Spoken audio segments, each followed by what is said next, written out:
जंगल में टुनटुनी अपनी साथ बबली कबूतरी और अपनी बेटी सुनहरी के साथ एक टूटे फूटे घोंसले में रहा करती थी, क्योंकि टुनटुनी की पति टुन्नू को शराब की बहुत बुरी लत लग गई थी और उसने अपनी शराब की लत में आकर अपना सारा घर बार दांव पे लगा दिया था, जिसकी वजह से उन दोनों सास बहू को अपना घर बार छोड़कर सड़क पर इधर उधर भटकना पड़ा। और सड़क पर रहते रहते उन दोनों सास बहू ने मिलकर रोड पर ही अपना छोटा सा घोंसला बना लिया और उनके घोंसले के पास ही घना जंगल था, जिसमें से वो दोनों सास बहू लकड़ियाँ काट कर रोजाना बाजार में बेचा करती थी और अपने परिवार को किसी तरह से 2 वक्त की रोटियाँ खिलाया करती थी।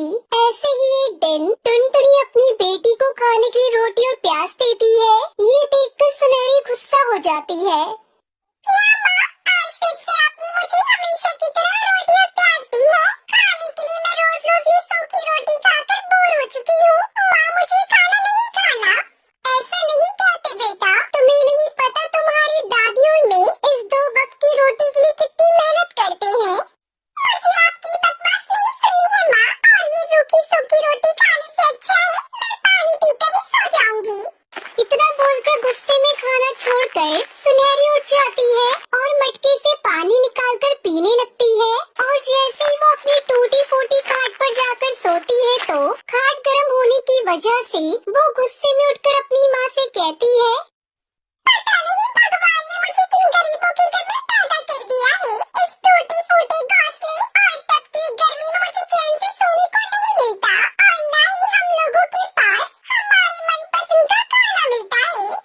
अपनी बेटी की ऐसी कड़वी बातें सुनकर टुनटुनी की आंखों से आंसू आ जाते हैं। ऐसे ही कुछ दिन और बीत जाते हैं और जब एक दिन टुनटुनी उसकी सास जंगल में लकड़ियाँ काटने जाती है तो टुनटुनी अपने सास से कहती है, माँ जी देखिए ना, कल तक यहाँ पर कितनी हरी भरी घास थी, लेकिन आज धूप की वजह से कितना सूखा पड़ा है।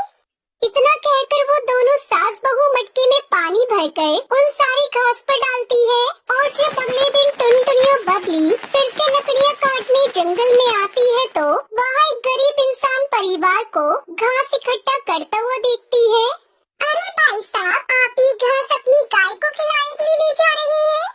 अरे नहीं नहीं बहन जी, वो कल रात हमारे गांव में बहुत तेज बारिश हुई थी, जिसकी वजह से हम गरीबों का घर टूट गया और हम लोगों के पास इतने पैसे तो नहीं है जिससे हम अपने लिए एक पक्का मकान बनवा सके, इसलिए हम अपना घर बनाने के लिए इस घास को इकट्ठा कर रहे हैं।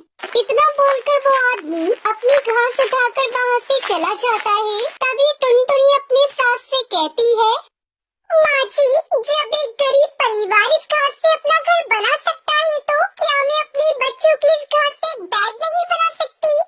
फिर वो दोनों सास बहू मिलकर जंगल से लकड़ियाँ और घास इकट्ठा करती है और उसे अपने घर ले आती है और कड़ी धूप में घर के बाहर ही वो अपना बैग बनाना शुरू करती है। माँ जी, पहले हम लकड़ियों से बैग का ढांचा तैयार कर लेते हैं, जिससे हमारा बैग दिखने में मजबूत भी लगेगा।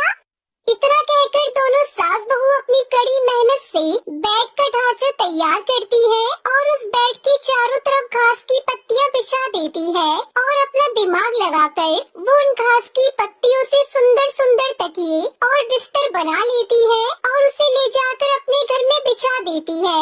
और घास का बना सुंदर सा बेड देखकर सुनहरी अपनी माँ से कहती है, माँ, क्या सच में आपने मेरे लिए घास का बैग बनाया है? हाँ मेरी बच्ची, ये सब मैंने तुम्हारे लिए ही तो किया है। फिर तो माँ, अब हमको इसके ठंडे ठंडे बेड पर सोने को मिलेगा। उसी समय वहाँ पर अचानक से बंटी नशे में आता है और घास का बना बेड देखकर वो कहता है, अरे टुनटुनी, कैसी हो तुम? और मेरी सुनहरी, इधर आओ, मेरे पास आ। हमें आपके पास नहीं आना है पिताजी, क्योंकि आप एक नंबर के नशेबाज हो और आज आपकी वजह से हमारी ये हालत हुई है। तेरी इतनी हिम्मत, तू मुझसे जुबान लड़ा रही है? रुक जा, मैं तुझे अभी बताता हूँ। गुस्से में आकर बंटी उन सास बहू का बनाया हुआ घास का बैग तोड़ देता है और वहाँ से चला जाता है। ये देखकर सुनहरी फूट फूट कर रोने लगती है और बिना खाए पिए ही गर्म जमीन पर ही सो जाती है। आधी रात होते ही उन लोगों को उनका बिस्तर बर्फ